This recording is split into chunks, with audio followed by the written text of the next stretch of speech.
ભેરડા હોય મરતા હોય નાખવાનું. બટાકા નાખ્યા છે બટાકા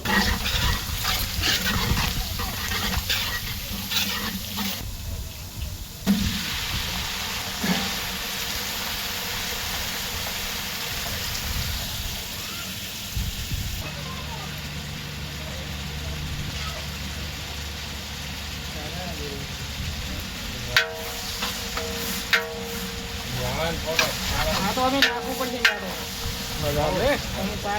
થોડું જ નાખવું તો નાખી દે ને તો વધારે સબ્જી હોય ને એમાં પહોંચી વળાવડા ના થોડો બનાવવામાં શાકમાં મેઠો વધારે પડે.